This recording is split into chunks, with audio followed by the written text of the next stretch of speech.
Sebut saja namaku Ardi.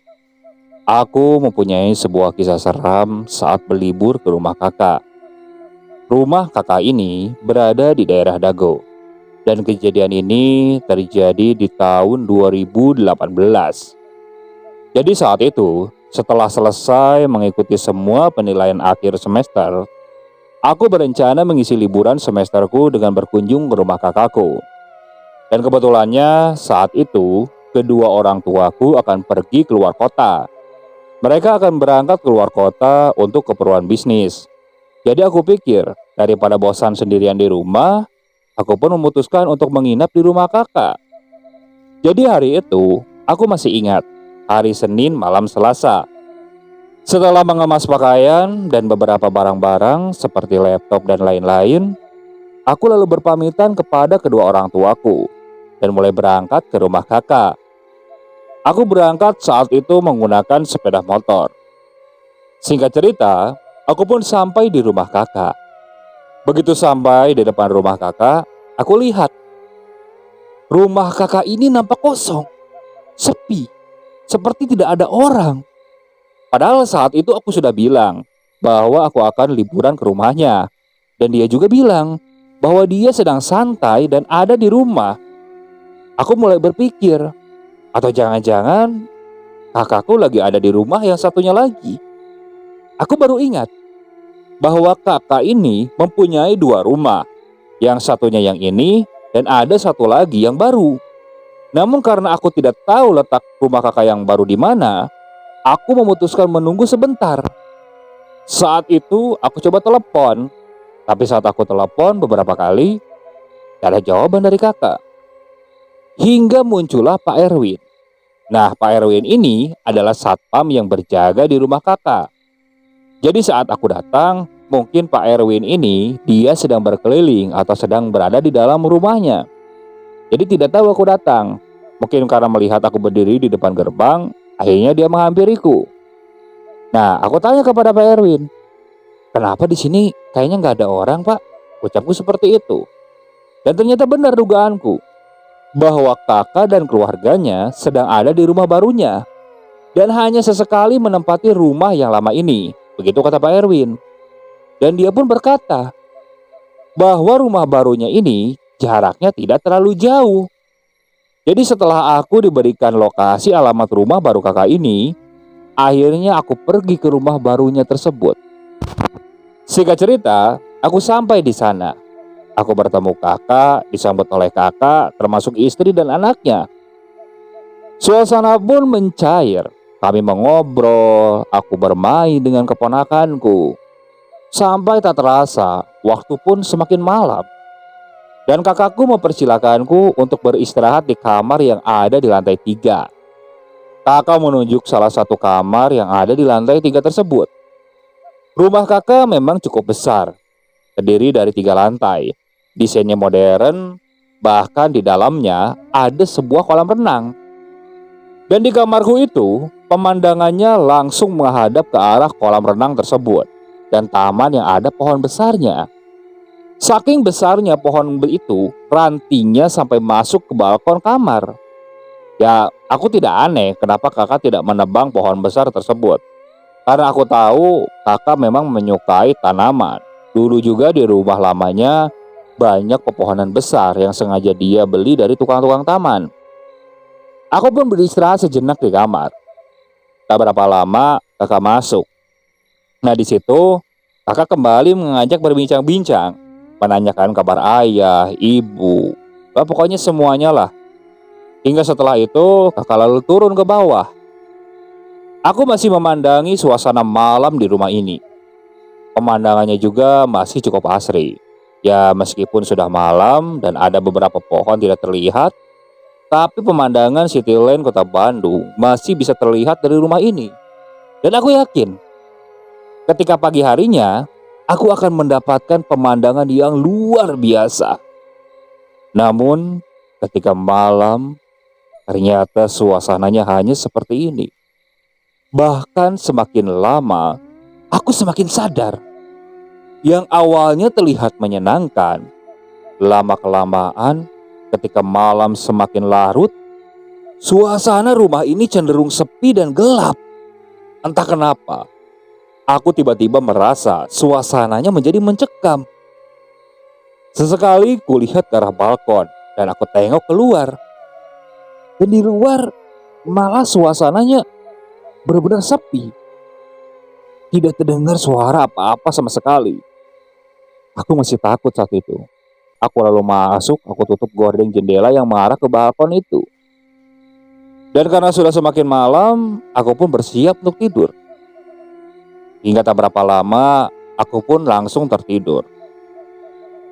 Entah pukul berapa, ketika aku tertidur, tiba-tiba samar-samar aku mendengar. Aku mendengar suara seperti suara orang mendengkur. Awalnya aku terus dengarkan. Namun setelah aku dengarkan lebih sesama, loh, suaranya ini berubah.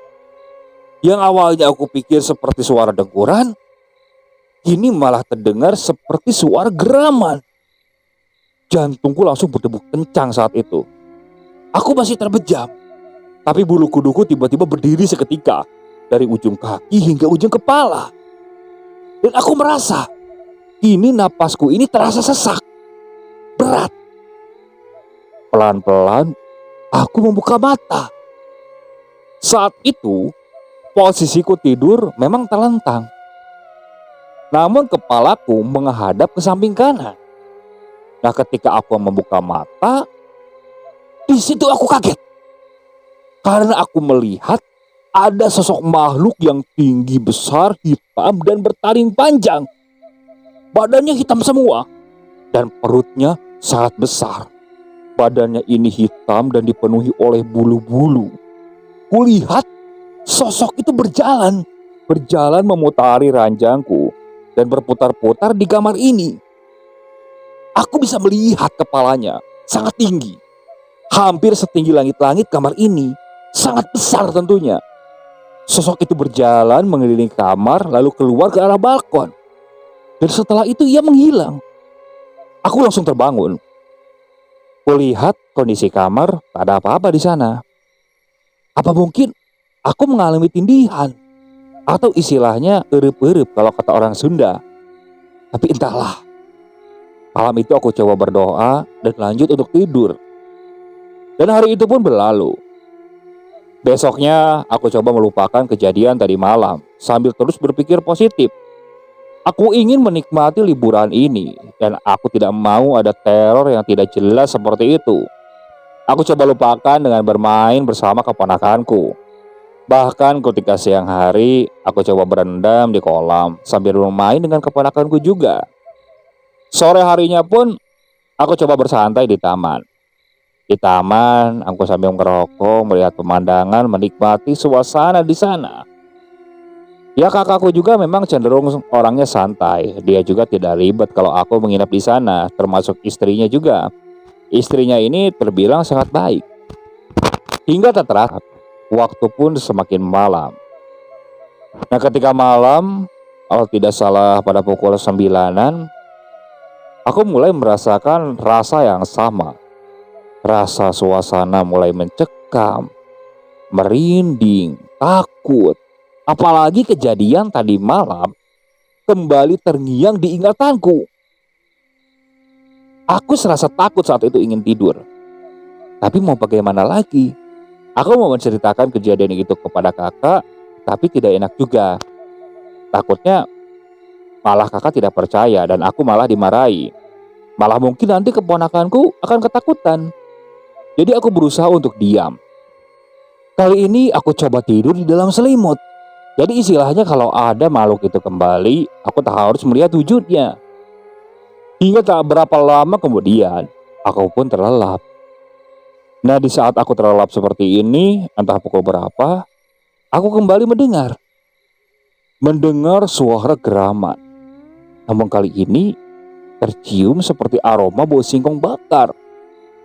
Bau singkong bakar itu bercampur bau gosong yang sungguh menyengat. Amat menyengat saat itu. Dan tak berapa lama aku dengar aku dengar suara langkah kaki yang cukup keras, seperti dihentakkan ke lantai. Dihentakannya berulang-ulang, jadi seolah-olah dia jalan dan sengaja dihentakkan. Dan tak berapa lama kemudian, aku merasa dada ini serasa sesak, benar-benar sesak. Bahkan untuk bernapas pun sangat susah. Jadi saat itu, akhirnya aku mengeluarkan kepalaku dari selimut. Dan saat itu kembali aku melihat sosok hitam besar berbulu dan tinggi itu. Dia berjalan memutari kamar. Tapi anehnya, sosok ini seolah-olah tidak memperhatikanku. Bahkan sesekali sosok ini melangkah melewati kasurku. Ia hanya menatap ke depan, tidak memperhatikan ke arahku. Sedangkan aku terus melihat ke arahnya. Ada mungkin sekitar 5 putaran, dan setelah itu dia berjalan keluar ke arah balkon. Dan setelah itu menghilang. Bau aroma singkong bakar, bau gosong, semuanya juga menghilang. Dan aku pun langsung bisa bernapas normal. Di situ aku bangun, aku duduk, aku coba minum dulu. Karena aku yakin, sepertinya aku bukan mimpi dan halusinasi. Namun saat itu ingin ngelihat keluar pun aku tidak berani. Khawatirnya sosok makhluk itu masih ada. Jadi setelah minum, aku putuskan untuk kembali tidur di dalam selimut. Aku tidur kembali. Hingga esok pun tiba. Dan ketika esok, saat makan, kakak bilang, kalau rencananya besok dia akan pergi ke mertuanya di daerah Surabaya. Semua keluarganya akan pergi ke sana. Kakak saat itu mengajakku. Aku sempat berpikir, kalau ikut bersama kakak, aku tidak enak. Kenapa aku bilang seperti itu? Karena aku sendiri tidak terlalu akrab dengan keluarga dari istrinya kakak ini yang berada di Surabaya. Jadi istilahnya aku akan canggung di sana, bingung untuk ngapa-ngapain. Karena tidak akan leluasa kan. Setelah itu aku nolak. Awalnya aku akan pulang ke rumah, tapi kakak malah bilang seperti ini. Daripada pulang ke rumah, ya sudah habiskan waktu liburan di sini saja. Sekalian tinggal di sini. Karena kan memang rumah sebesar ini juga aku tidak sendirian. Di rumah tersebut ada pembantu, ada juga yang jaga di depan. Jadi istilahnya tidak terlalu kosong. Nah, mendengar tawaran kakak seperti itu, aku sedikit tersenyum. Karena aku bisa benar-benar leluasa berada di rumah kakak. Nah, setelah berbincang-bincang seperti itu, siang harinya aku putuskan untuk berkeliling di kota Bandung. Berkeliling, bertemu teman-teman, ngopi, nongkrong, hingga akhirnya pada sore hari aku pun pulang. Pulang ke rumah, aku coba bermain dengan keponakanku. Tampak kakak saat itu sudah menyiapkan barang-barang. Sekitar pukul 9 aku putuskan untuk beristirahat. Karena memang saat itu badanku sudah sangat lelah. Aku tidur tanpa menutupi seluruh tubuhku dengan selimut. Aku tidur nyamping saat itu.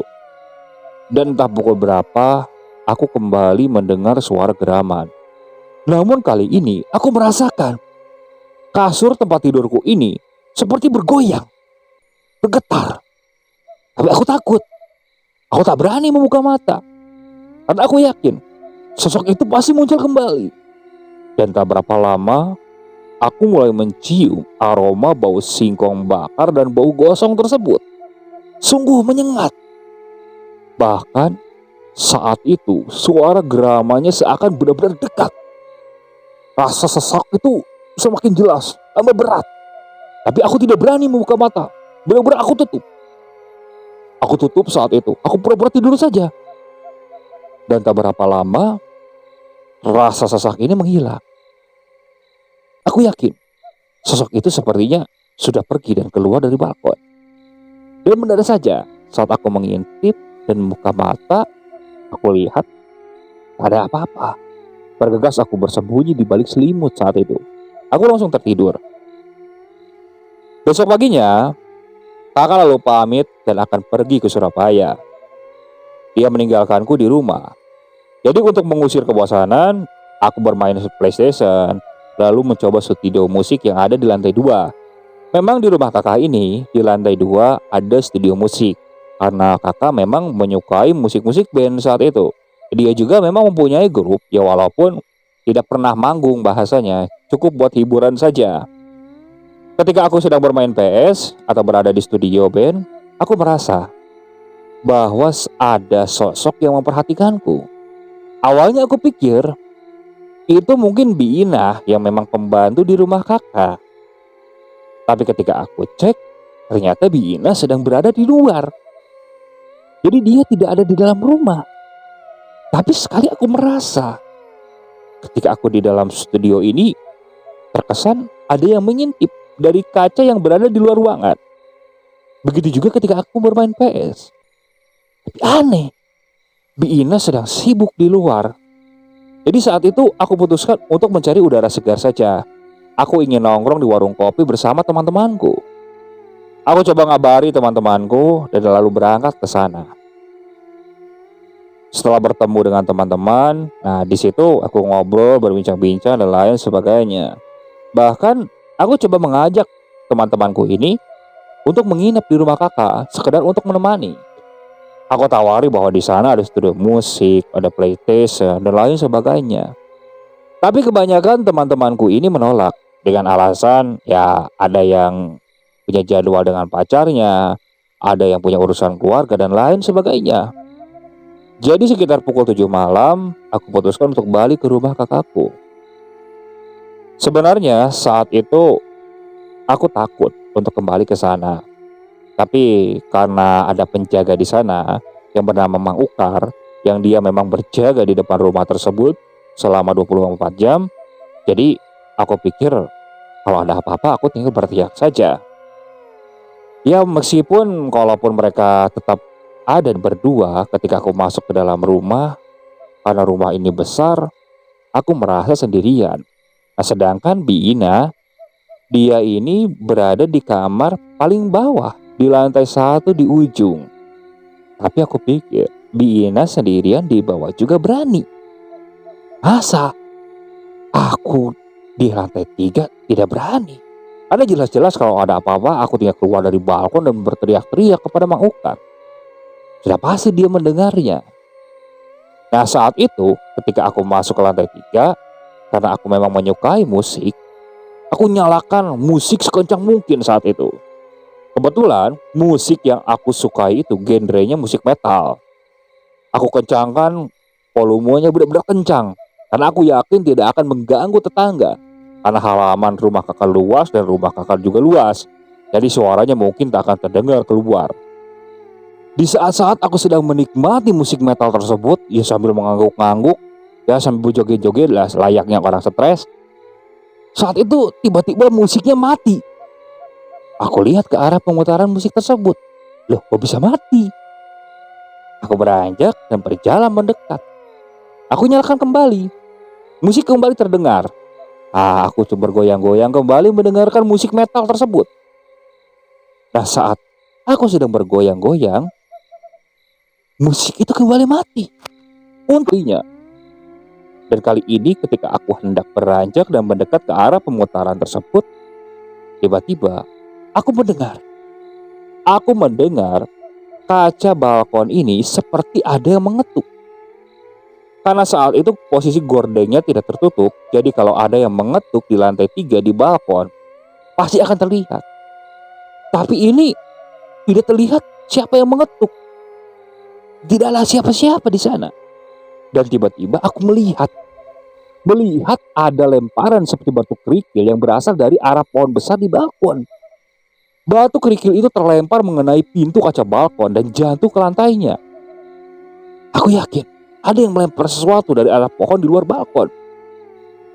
Yakin dari pohon besar itu, pikirku saat itu. Bulu kuduku langsung berdiri seketika, merinding sangat dahsyat. Tapi aku coba beranikan diri. Apa mungkin Mang Ukar yang keganggu dengan suara musikku? Dia tidak suka dan berusaha menakut-nakutiku. Jadi saat itu aku putuskan untuk keluar ke arah balkon. Aku berjalan dan kubuka pintu balkon. Sampai di luar, karena aku pikir saat itu Mang Ukar, aku berteriak, "Hei, "Siapa itu? Jangan jahil. Kalau berani sini, tunjukin wujudmu." Ucapku seperti itu. Ya walaupun sebenarnya saat aku berkata menantang seperti itu, jantungku berdebar sangat hebat. Aku benar-benar ketakutan, tapi sok-sok beranian. Karena aku yakin itu Mang Ukar yang mungkin keganggu dengan suara musikku. Namun saat aku perhatikan sekeliling di sana, tak ada siapa-siapa. Loh, kok sepi gitu? Suaraku itu kencang. Kalau benar aku berteriak-teriak seperti itu, kalau memang benar Mang Ukar, harusnya dia menyaut kan? Ini tidak. Aku mulai merasakan merinding saat itu. Cepat-cepat aku masuk, aku tutup pintu balkon. Nah, saat aku akan menutup gorden, sekelebat aku melihat ada bayangan besar hitam berjalan ke arah kolam. Cepat-cepat aku tutup gorden. Aku lompat ke kasur. Saat itu musik sudah mati. Dan tak berapa lama terdengar suara ketukan di pintu balkon. Tapi kali ini benar-benar menyeramkan. Tidak seperti ketukan, bukan seperti lemparan juga. Seperti gedora, seolah-olah ada sosok yang hendak masuk ke dalam kamar dan memaksa. Aku sangat ketakutan saat itu. Suara gedoraan itu masih terus saja terdengar. Aku hanya terdiam menatap ke arah pintu saat itu. Aku berdoa dengan doa yang aku bisa. Sedangkan badanku ini gemetar ketakutan. Hingga tak berapa lama terdengar suara geraman yang sangat menyeramkan. Dan saat itu badanku langsung mematung. Tidak bisa bergerak sama sekali. Aku terus saja berdoa dengan doa yang aku bisa. Hingga pandanganku ini teralihkan ke salah satu sisi kamar. Dan di sana kulihat ada kepulan asap yang semakin lama semakin tebal. Dan mengeluarkan bau yang sangat menyengat. Asap itu terus mengepul, dan hingga membentuk suatu sosok. Mulai terlihat jelas wujudnya. Sebuah makhluk yang sangat besar tepat berdiri di depan mataku. Sosok ini seperti sosok genderuwo. Matanya merah, giginya bertaring, kukunya panjang, dan sosok ini memiliki perut yang besar. Sosoknya sangat tinggi, sampai menyentuh langit-langit kamar ini. Persis seperti saat beberapa malam aku lihat sosok ini yang seperti berjalan memutar-mutar kamar ini. Namun sekarang sangat jelas, sosok itu menatap tajam ke arahku. Wajahnya sangat marah. Bahkan terdengar dia berkata pelan tapi jelas. Kata-katanya ini seperti bahasa Sunda, tapi aku paham artinya. Tidak kuing, tidak kuing, tidak kuing. Terdengar suara seperti itu. Aku tambah takut karena aku tahu artinya bahwa dia akan memakanku. Aku berusaha menggerakkan badanku, namun kakiku ini sangat lemas, sangat berat. Hingga akhirnya aku menggulingkan badan dari kasur, berusaha merangkak ke arah pintu. Dan saat aku sedang merangkak, tiba-tiba badanku ini sangat berat. Sangat berat. Dan ketika aku menoleh, bisa kalian bayangkan, sosok yang sangat besar dan sangat menyeramkan itu menginjakkan kakinya di belakang tubuhku. Badanku benar-benar tidak bisa bergerak sama sekali, sangat berat. Sedangkan sosok itu lalu hendak berjongkok dan mendekatkan kepalanya kepadaku, sambil terus berkata seperti itu. Tidak.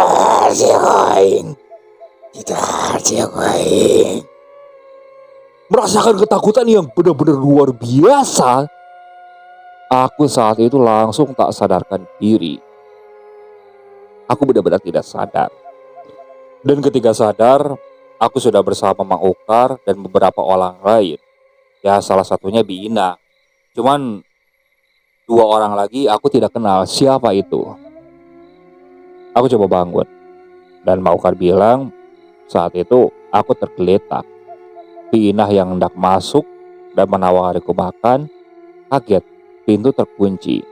Karena khawatir terjadi apa-apa, bahkan sampai jam 10, aku tak kunjung keluar. Akhirnya dia minta bantuan Mang Ukar. Mang Ukar sendiri tidak bisa mendobrak pintu tersebut, jadi dia minta bantuan tetangganya. Hingga akhirnya pintu terdobrak dan aku tergeletak di sana. Aku coba disadarkan, dan setelah disiram air, akhirnya aku mulai membuka mata.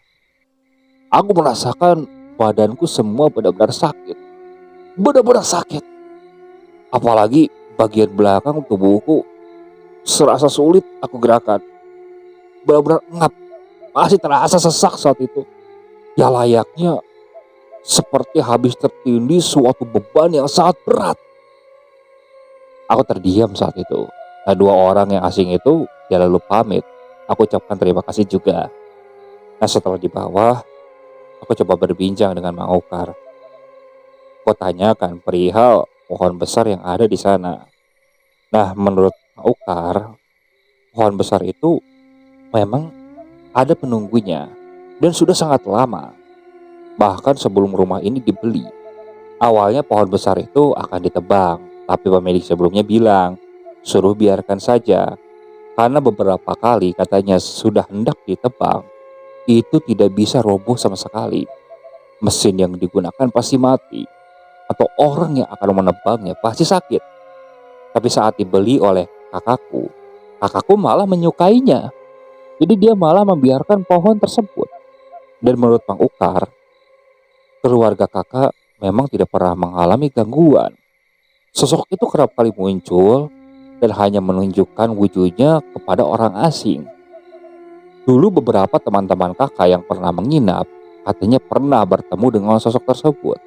Tapi hanya bertemu saja, tidak sampai diganggu.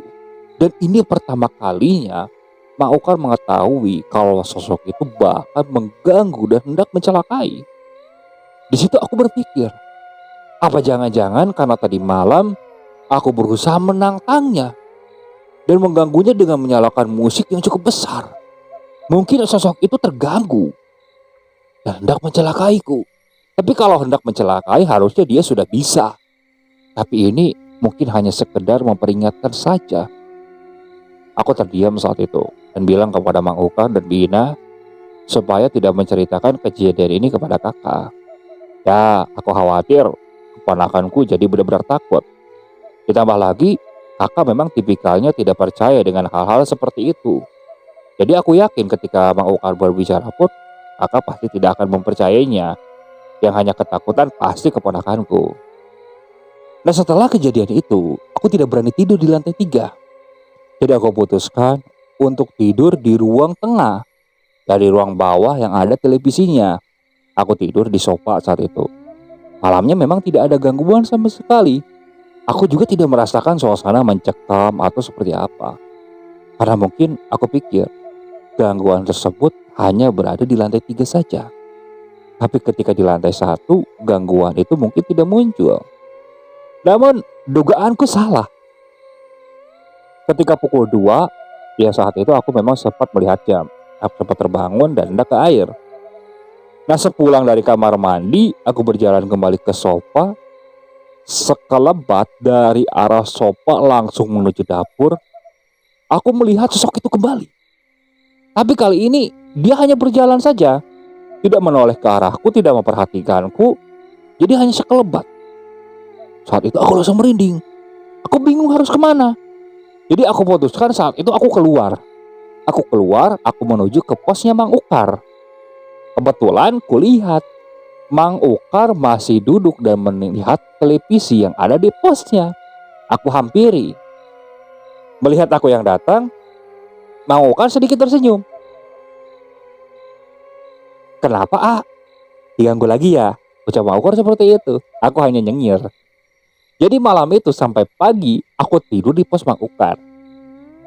Besoknya karena memang aku sudah tidak tahan, aku putuskan untuk pulang saja. Aku ngabari kakak bahwa aku ada pekerjaan di kampung. Ya alasannya seperti itu. Ya kalau aku tidak mempunyai alasan seperti itu, bisa-bisa kakak melarang dan harus menunggu kakak pulang dulu baru aku boleh pulang. Dan mendengar alasanku seperti itu, kakak mengizinkan. Ya akhirnya aku pamit dan pulang. Aku mengucapkan terima kasih kepada Mang Ukar dan Bi Ina yang waktu itu sempat membantuku. Dan aku juga berpesan supaya Mang Ukar dan Bi Ina jangan menceritakan kejadian yang aku alami kepada kakakku. Supaya kakakku ini tidak merasa terganggu dan istilahnya tetap betah di rumah tersebut. Ya apalagi keponakanku yang masih kecil. Jangan sampai dia benar-benar ketakutan. Karena aku yakin sosok itu mungkin tidak akan mengganggu kalau tidak diganggu duluan. Jadi pengalaman itu menjadi pelajaran berharga buatku. Dimanapun kita berada, kita harus menghargai bahwa makhluk itu ada. Karena mereka tidak akan mengganggu kalau sengaja tidak kita ganggu, apalagi tidak kita tantang. Dan mereka akan mengganggu kalau merasa tertantang dan diganggu oleh kita. Oke, sekian untuk cerita kali ini. Saya mohon maaf apabila masih banyak kekurangan dalam pembawaan ceritanya. Kritik dan sarannya silakan kalian bisa cantumkan di kolom komentar. Tak lupa saya juga ucapkan terima kasih kepada narasumber yang sudah membagikan kisahnya, termasuk para penonton yang sudah mampir dan mendengarkan cerita dari channel Rentera Keramat ini. Semoga kalian selalu diberikan kesehatan, dilancarkan rezekinya, dan dijauhkan dari musibah. Terus ikuti cerita yang dibawakan oleh channel Rentera Keramat ini. Assalamualaikum warahmatullahi wabarakatuh.